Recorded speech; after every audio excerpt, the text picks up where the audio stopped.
दोस्तों इस वीडियो में हम वन पंच मैन मांगा के चैप्टर 186 और 187 का रिव्यू करने वाले हैं, जिसका टाइटल है टर्निंग पॉइंट और the butterfly and the bag. और अगर आपने इससे पहले वाले चैप्टर्स नहीं देखे हैं तो उसकी प्लेलिस्ट की लिंक मैंने डिस्क्रिप्शन में दे रखी है, तो आप वहां पर जाकर देख सकते हो। तो जैसे कि पिछले चैप्टर में हमने देखा था कि तात्सुमाकी साइकोस को उस साइकिक से बचा लेती है, लेकिन बाकी सब लोगों को फुबुकी से दूर करने के लिए वो सब पर अटैक भी करती है, लेकिन साइतामा उसे रोकता है। उसके बाद उन दोनों की फाइट होती है और तात्सुमाकी को भी पता चल जाता है कि साइतामा भी कुछ कम नहीं है, और लास्ट में तात्सुमाकी थककर बेहोश हो जाती है। तो चलिए इस चैप्टर को स्टार्ट करते हैं। चैप्टर की स्टार्टिंग में जेनोस साइतामा के अपार्टमेंट में बैठा होता है। तभी जेनोस बोलता, अच्छा आपने रहने की जगह बदल ली है? तो साइतामा बोलता, हाँ क्योंकि मेरी पुरानी जगह टूट चुकी थी। तो जेनोस बोलता, क्या मैं हीरो एसोसिएशन से बात करके आपको इससे बड़ा रूम देने की अपील करूं? तो साइतामा बोलता, ना मैंने खुद जानबूझकर सबसे छोटा रूम मांगा है, ऐसे मुझे ज्यादा सही लगता है। तो जेनोस बोलता, अगर ऐसी बात है तो मैं भी कल अपने सामान को लेके आ जाता हूँ, उस छोटे से कोने में सब कुछ आ जाएगा। तभी साइतामा बोलता, रुको रुको रुको। तो जेनोस बोलता, हाँ क्या हुआ? तो साइतामा बोलता, ये जगह पिछली वाली जगह से भी बहुत छोटी है, मुझे नहीं लगता हम दोनों एक साथ इस जगह पर रह पाएंगे। तो जेनोस बोलता, चिंता की कोई बात नहीं है, मुझे तो सिर्फ बैठने जितनी जगह चाहिए, आप मुझे अपने घर का एक डेकोरेशन पीस समझिए तो आपको कोई प्रॉब्लम भी नहीं होगी। तो साइतामा बोलता, ये तो डरावना लगेगा। तो जेनोस बोलता, पर मैं तो आपका स्टूडेंट हूँ। तो साइतामा बोलता, लेकिन मुझे हर रोज देखने से तुम्हें कुछ सीखने को तो नहीं मिलेगा। तो जेनोस अपनी बुक निकाल कर बोलता, लेकिन ये बात पूरी तरह से तो सच नहीं है। तो साइतामा सोचता, ये अभी भी नोट्स बना रहा है। उसके बाद जेनोस बोलता, वैसे सेंसे मेरी आपसे एक और रिक्वेस्ट है, क्या फिर से मेरे साथ एक और बार फाइट करेंगे प्लीज? तो साइतामा बोलता, हाँ बिल्कुल, वैसे भी मैं अभी बाहर जाने की सोच ही रहा था, चलो कोई खुली जगह ढूंढते हैं। और वो दोनों एक खुली जगह पर पहुंच जाते हैं। उसके बाद साइतामा बोलता है, सचमुच आजकल कितने सारे मॉन्स्टर बढ़ गए हैं, एक स्टैग बीटल के बदले मॉन्स्टर मिलना ज्यादा आसान हो गया है। तो जेनोस बोलता, हाँ आज सुबह ही मैंने एक मॉन्स्टर को मारा था। उसके बाद साइतामा बोलता, ये जगह ठीक रहेगी है ना? तो जेनोस बोलता, हाँ। और जेनोस की बॉडी ओपन होने लगती है और बोलता, मैं आपको एडवांस में थैंक यू बोल देता हूँ। और जेनोस के कोर में से बहुत सारी लाइट निकलने लगती है और तभी साइतामा की तरफ अटैक करता है। और जब पंच से अटैक करने जाता है तो जेनोस देखता है कि साइतामा की आंखें बंद होती है और जेनोस अपने पंच को रोक लेता है, लेकिन आसपास के सरफेस पर थोड़ा ब्लास्ट होता है। उसके बाद साइतामा बोलता, क्या हुआ, तुम्हें फाइट नहीं करनी? तो जेनोस बोलता है, नहीं ऐसी कोई बात नहीं है, मैंने अपना इरादा बदल लिया है, यहाँ पर लड़ने का कोई फायदा नहीं है, सिर्फ आपके कपड़े गंदे होंगे। मजाक से हटके, साइतामा सेंसे मैं आपसे कुछ पूछना चाहता हूँ, क्या आपको लगता है मैं थोड़ा सा भी स्ट्रांग हुआ हूँ? तो साइतामा बोलता, हाँ मेरे ख्याल से तुम थोड़े से स्ट्रांग तो हुए ही होगे, क्योंकि तुमने अपने पार्ट्स जो बदले हैं। तो जेनोस बोलता है, मैं पार्ट बदलने से स्ट्रांग हो रहा हूँ, लेकिन तो साइतामा बोलता है, क्या हुआ जेनोस, तुम डिप्रेशन में हो? और सोचता, शायद वही वो टाइम है जब मुझे उसे एक मास्टर की तरह एडवाइस देनी चाहिए। और बोलता, जेनोस अभी तुमने जो फ्लैश लाइट वाला अटैक किया था वो बहुत अमेजिंग था, भले तुम स्ट्रांग हुए हो या ना हुए हो, लेकिन तुम कम से कम चमकदार तो बने हो। और सोचता, क्या बकवास बोल रहा हूँ मैं। उस वक्त जेनोस सोचता है, फाइट के टाइम जब मैंने सेंसे को देखा तो उन्होंने सिर्फ रोशनी की वजह से अपनी आंखें बंद नहीं की थी, बल्कि मेरी ताकत उनके लिए कोई मायने नहीं रखती है। साइतामा सेंसे की नज़र कभी मुझ पे गई नहीं है, मैं उनके लिए शुरुआत से ही कुछ भी नहीं हूँ। मुझे 2 महीने हो चुके हैं उनका स्टूडेंट बनने हुए, लेकिन सेंसे की नज़र में मैं बिल्कुल भी स्ट्रांग नहीं हुआ हूँ, और मुझे भी अंदर से यही लगता है। और सच्चाई ये है कि मैं सेंसे की पावर के आसपास भी नहीं हूँ, और मैं इस चीज़ को बिल्कुल इग्नोर नहीं कर सकता। और बोलता है, सेंसे जब मैं पहले ज़्यादा कमज़ोर था तब आपने मुझे ये टास्क दिया था कि हीरो एसोसिएशन के टॉप 10 में अपनी जगह बनाऊं, लेकिन सच कहूं तो मुझे ऐसा लगने लगा है कि मैं इस ऑर्गेनाइजेशन में कमजोरों के बीच रह रहा हूं। जो कंपटीशन मुझे आपसे मिलता है वो यहाँ किसी से भी नहीं मिल पा रहा है, और अब मुझे लगता है मुझे यहाँ से कोई भी पावर नहीं मिलने वाली, चाहे मैं कितना भी टाइम स्पेंड कर लूँ। इसलिए मैंने कुछ बदलाव के बारे में सोचा है, और मैं आसपास के लोगों को भी बदल रहा हूँ, जिसके लिए बहुत जल्द एक नए हीरो ऑर्गेनाइजेशन का निर्माण होने वाला है, जिसका नाम होगा न्यू हीरोज। और मुझे ऐसा लगता है आपने इस ग्रुप के बारे में पहले से सुन लिया होगा। तो साइतामा बोलता, बिल्कुल नहीं। उसके बाद जेनोस बोलता है, जब मॉन्स्टर की संख्या बहुत ज़्यादा बढ़ गई थी तब मिस्टर अगोनी, जो कि काफ़ी अमीर इंसान थे, उन्होंने कई सारे पॉलिटिकल लीडर और बिजनेसमैन के साथ पार्टनरशिप करके हीरो एसोसिएशन को बनाया था, लेकिन इसके चौथे साल में ही लोगों को इनकी पॉलिसी और मैनेजमेंट पर डाउट होने लगा। और इतना ही नहीं, मीडिया ने हीरो एसोसिएशन के कई सारे मेंबर्स के स्कैम बाहर निकाले, और हीरो एक्टिविटी के कारण हद से ज़्यादा पब्लिक प्रॉपर्टी का नुकसान होने लगा, जिसकी वजह से उम्मीद से ज़्यादा फंड्स और डोनेशन यूज होने लगे। और अभी वो लोग अपनी रेपुटेशन अलग अलग तरीकों से बचाने की कोशिश कर रहे हैं, जैसे कि एडवर्टाइजमेंट। तो साइतामा बोलता, अरे हाँ वो जिसमें वो बोलती है मैं तुम्हें ट्विस्ट कर दूंगी। तो जेनोस बोलता है, लेकिन बहुत जल्द उनके सारे काले काम पकड़ा जाएंगे और उन्हें बहुत नुकसान होगा। अगर उन्होंने अपनी इन सब हरकतों को नहीं बदला तो शायद हीरो एसोसिएशन बहुत जल्द बंद हो जाएगा। तो साइतामा बोलता, तुम तो इसके बारे में काफ़ी कुछ जानते हो। तो जेनस बोलता है ये सब जानकारी एक नए ऑर्गेनाइजेशन ने निकाली है जिसका नाम है न्यू हीरोज। उन्होंने हीरो एसोसिएशन के बारे में सारी जानकारी निकाल ली है और उनके पास एक काफ़ी अच्छा एंटी मॉन्स्टर सिस्टम है और हीरो एसोसिएशन के कंपेयर में वो लोग हीरोज़ को काफ़ी अच्छी सैलरी भी देंगे। और उन्होंने ये भी कहा है कि वो लोग हीरो एसोसिएशन की गलती को ना दोहराकर न्यू ऑर्गेनाइजेशन को और भी बेहतर बनाएगी। तो सायदामा बोलता आखिर तुमसे ये सब किसने कहा और लोग थे कौन? तो जेनस बोलता न्यू हीरोज़ के एजेंट्स ने।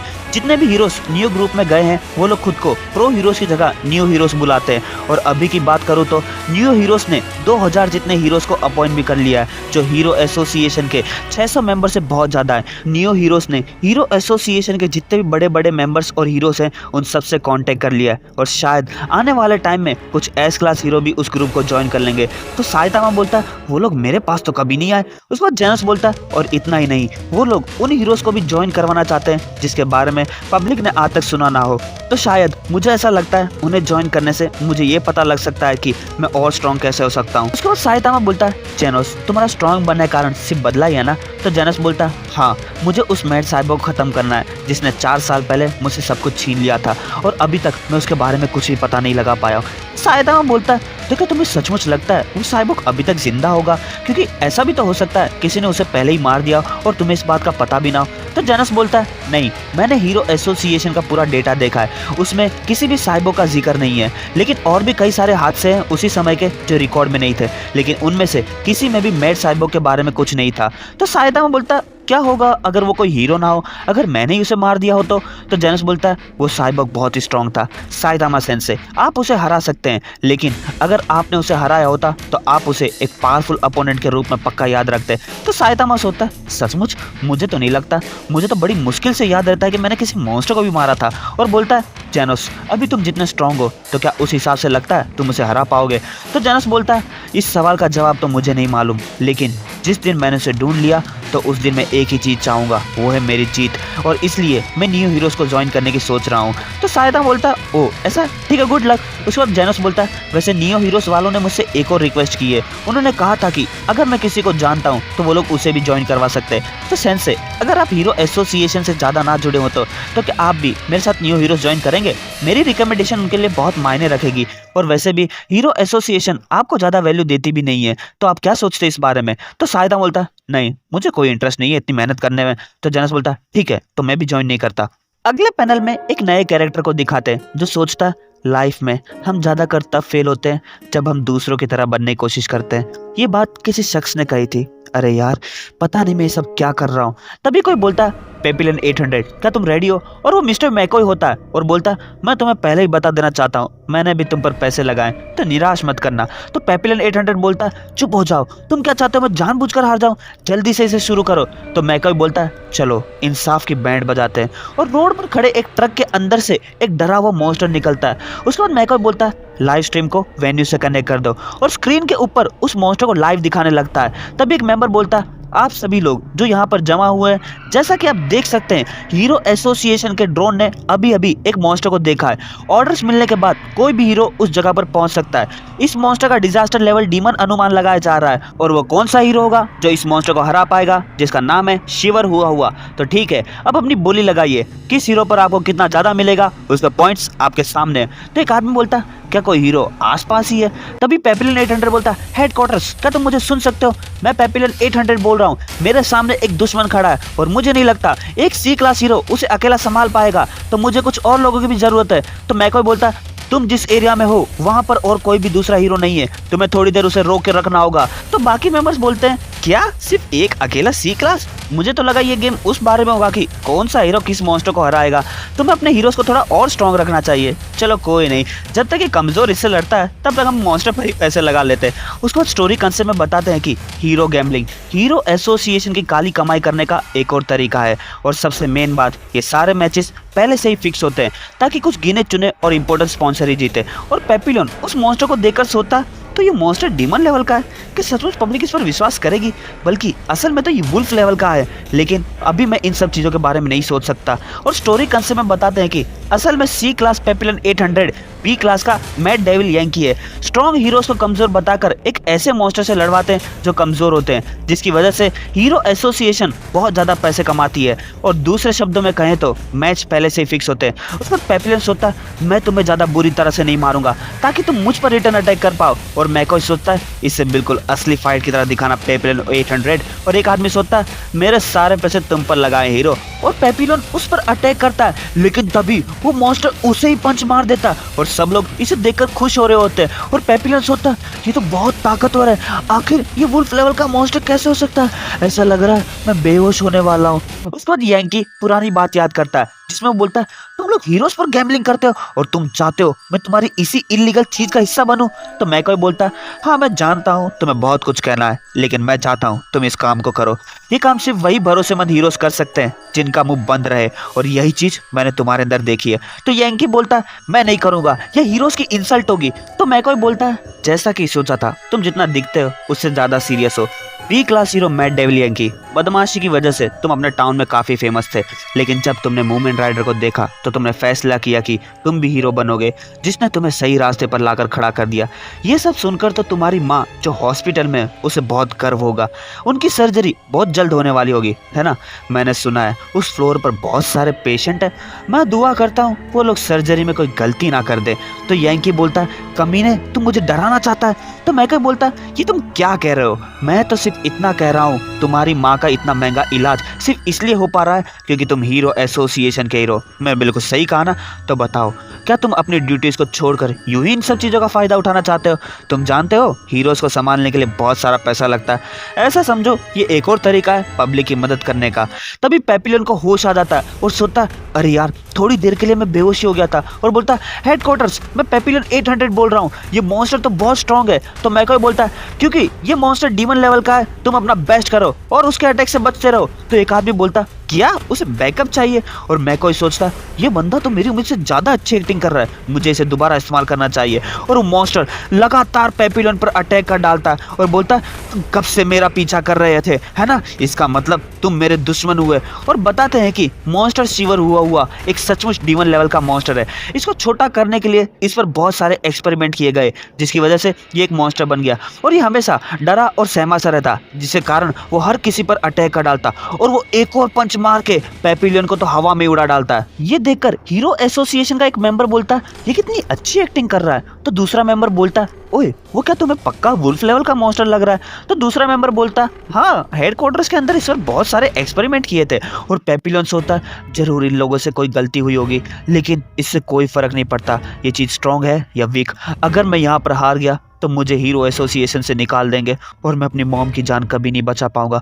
मुझे इस चीज का सामना करना ही होगा जैसे उसने किया था। और पेपिलियन मूवमेंट राइडर के मोमेंट को याद करता है और बोलता ओए अगर तुम सचमुच स्ट्रांग हो तो इतना ही रीजन काफी है मेरा यहाँ से ना भागने का। तो वो मॉन्स्टर बोलता तुम मुझे इस तरह से क्यों घूर रहे हो, मैं तो कितना प्यारा हूँ, इसका मतलब तुम मेरे दुश्मन ही हो। और वो पेपिलियन पर और अटैक कर डालता और बोलता मुझे अपने सारे दुश्मनों को मारने होगा मेरी आज़ादी के लिए। और पेपिलियन सोचता ये जरूर मेरे पापों की सजा होगी जब मैंने ऐसे गंदे काम में पार्ट लिया और सभी सच्चे हीरोज की भावनाओं पर कीचड़ डाल दिया। और पेपिलियन उस मोमेंट को याद करता है जब मूवमेंट राइडर डीप सीकिंग के सामने खड़ा होता है। तो बाकी सारे मेंबर्स बोलते हैं चुपचाप गिर जाओ ना फालतू हीरो, किसी ने भी तुम पर पैसे नहीं लगाए। उसके बाद पेपिलियन बोलता है हेडक्वार्टर मुझे मालूम है मैं इस चीज़ के सामने नहीं जीत पाऊंगा, तो मेरी मॉम को ये बता देना कि मैं हीरो की जॉब छोड़ दूंगा और एक नई सिटी में जाकर एक नॉर्मल जॉब कर लूंगा, बस मेरे लिए इतना काम कर देना। तो मैकॉय बोलता है ठीक है और सोचता है मुझे नहीं पता था ये इतनी अच्छी एक्टिंग कर लेगा। और तभी वो मॉन्स्टर और पेपिलियन एक दूसरे पर अटैक करने जाते हैं, लेकिन अचानक साइतामा ही उस मॉन्स्टर को पंच मार के खत्म कर देता है और बोलता है इस चीज को खुला किसने छोड़ा है। और ये देखकर तो सब लोग शॉक हो जाते हैं। उसके बाद साइतामा पेपिलियन को बोलता है अरे यार तुम्हारे थोपड़े का तो नक्शा ही बदल गया है। तो पेपिलियन बोलता है ये बंदा तो वैसे तुम्हारा शुक्रिया जो तुमने उसे हरा दिया। तो साइतामा बोलता कोई नहीं। उसके बाद वो मेंबर मैकॉय को फोन करके बोलता मैकॉय ये सब क्या था, किसी और हीरो ने उस मॉन्स्टर को हरा दिया, मेरे पैसों का क्या होगा, मेरा विश्वास तोड़ा है तुमने। तो मैकॉय बोलता है मुझे माफ कर दीजिए मैं बहुत जल्द एक नए गेम की तैयारी करता हूँ। और सोता है हीरो के बॉल्डी तुम्हारी वजह से सारा खेल बिगड़ गया है। उसके बाद मैकॉय साइतामा के पास पहुंच जाता है और बोलता है किसी ने भी तुम दोनों को यहाँ पर आने के लिए नहीं कहा था, तुम दोनों को जवाब देना पड़ेगा। तो साइदामा बोलता है जेनोस, मॉन्स्टर को हराने पर हमें क्यों डांट पड़ रही है? तो जेनोस बोलता है ये मॉन्स्टर डीमन लेवल का था, ये तो काफी बड़ी कामयाबी है। तो मैकॉय बोलता है पेपिलियन के फाइट के दौरान ये मॉन्स्टर बहुत कमजोर हो गया था, तो सारा क्रेडिट उसे जाएगा। और सोचता है इन लोगों को पता भी नहीं है कि ये मॉन्स्टर वुल्फ लेवल का था। साइदामा सोचता है क्रेडिट का क्या मैं अचार डालूंगा। तभी पीछे से चाइल्ड एम्परर बोलता है मिस्टर मैकॉय, कहीं आप इसलिए तो गुस्सा नहीं है ना क्योंकि आपका गेम बिगड़ गया? तो जेनस बोलता है चाइल्ड एम्परर? तो मैकॉय बोलता है बिगड़ गया? तुम कहना क्या चाहते हो? मुझे कुछ नहीं पता, वैसे मुझे कुछ जरूरी काम आ गया है तो मुझे यहाँ से जाना होगा। और मैकॉय वहाँ से चला जाता है। उसके बाद चाइल्ड एम्परर जेनोस और साइदामा को हीरो गैम्बलिंग के बारे में बताता है और बोलता है ये रही वो सीक्रेट वेबसाइट जहाँ पर हीरो की बोली लगती है। तो जेनस बोलता है अब समझ में आया, जब भी मैं सिचुएशन के हिसाब से हीरो और मॉन्स्टर को देखता हूँ तो उनके रैंक्स अजीब क्यों लगते हैं। अगर बोली के दाम वही लोग सिलेक्ट करते हैं तो मॉन्स्टर और हीरो के नकली रैंक्स तो दिखाने पड़ेंगे ही। तभी साइदामा बोलता ये सब क्या मजाक है? तो जेनस बोलता क्या हुआ सेंस है? तो साइदामा बोलता मेरी रेटिंग इतनी खराब रखी है, वो लोग तो मुझे कचरा समझ रहे हैं। उसके बाद चाइल्ड एम्परर बोलता ऐसा लगता है हीरो एसोसिएशन के अभी भी कई सारे काले राज छुपे हुए हैं, तो मैं अपनी तलाश जारी रखूंगा। तो जेनस बोलता है तुमने हमें ये सब क्यों बताया? तो चाइल्ड एम्परर बोलता है मुझे बुरा लगा था जब मैंने तुम पर डाउट किया था। तो जेनस बोलता है उसके बारे में मत सोचो। अगले पैनल में यंकी मूवमेंट राइडर की साइकिल पर बैठा होता है और उसे होश आ जाता है और बोलता है मूवमेंट राइडर तुम? तो मूवमेंट राइडर बोलता है तो तुम्हें होश आ ही गया, चिंता मत करो, हम लोग हॉस्पिटल पहुंचने वाले हैं, मैं तुम्हारी फाइट देख रहा था, तुम सचमुच स्ट्रांग हो। तो यंकी सोचता है ये सब सच नहीं है, मॉन्स्टर का लेवल और मेरी रैंक दोनों ही झूठी थी। तो मूवमेंट राइडर बोलता है लेवल से कुछ फर्क नहीं पड़ता, तुम अपने से किसी ताकतवर के सामने खड़े रहे, वो भी बिना डरे, काबिले तारीफ वाला काम है। और पेपिलियन की आंख में से आंसू निकल आते हैं और उस पूरी रात साइदामा सिर्फ अपनी रेटिंग्स के बारे में सोच रहा होता है। अगले दिन जेनस बोलता है सेंस है, इससे क्या फायदा होगा अगर आप खुद पे ही बोली लगा के मॉन्स्टर को हरा दोगे? तो साइदामा बोलता देखो गलत मत समझना, अगर हमें इस हीरो गैम्बलिंग जैसी चीज को रोकना है तो मेरे ख्याल से सबसे बेस्ट तरीका यही होगा कि उनका बहुत सारा पैसों का नुकसान हो जाए। तो जेनस बोलता है लेकिन अगर वो लोग ज्यादा पैसे हार जाएंगे तो वो इस चीज को और बढ़ा डालेंगे अपने पैसों की वसूली करने के लिए। तो साइदामा बोलता बात तो सही है, ये देखो बोली लगना शुरू हो गई है, लगता है मॉन्स्टर कहीं दिखा है, चलो चलते हैं जेनोस। और साइदामा उस मॉन्स्टर के पास पहुंचकर बोली लगाने जाता है, लेकिन तभी एक कार वाला एक लेडीज का पर्स चुरा लेता है और साइदामा उस गाड़ी वाले और उस मॉन्स्टर को देखता रहता है, लेकिन वो उस कार वाले को पकड़ लेता है। तो वो लड़की बोलती है तुम्हारा बहुत शुक्रिया, इसके अंदर मेरी बहुत सारी कीमती चीज थी। और साइदामा रोते रोते हंसकर बोलता है मुझे बहुत खुशी हुई। और आसपास के लोग बोलते हैं देखो मदद करने के बाद भी वो रो रहा है, कितना अच्छा इंसान है। उसके बाद जेनस बोलता है लगता है मॉन्स्टर को तात्सुमाकी ने हरा दिया है। उसके बाद साइदामा सोचता है अरे यार सचमुच बहुत परेशान हो गया हूँ मैं, और क्या मैं ये सब पैसों के लिए कर रहा था? सही में गैम्बलिंग बहुत खतरनाक होती है। तभी वो लड़की बोलती है ये लो मेरी तरफ से एक तोहफा। लेकिन बहुत हिचकिचाने के बाद साइदामा उस रिंग को वापस कर देता है और बोलता है मैं हीरो का काम पैसों के लिए नहीं करता। तो दोस्तों ये वीडियो यहीं खत्म होती है। उम्मीद करता हूँ आपको वीडियो पसंद आई हो, और अगर वीडियो पसंद आई तो वीडियो को लाइक करो, कैसी लगी कमेंट करो और शेयर करो। वीडियो देखने के लिए शुक्रिया, मिलते हैं आपसे अगले वीडियो में, तब तक के लिए मजे करो।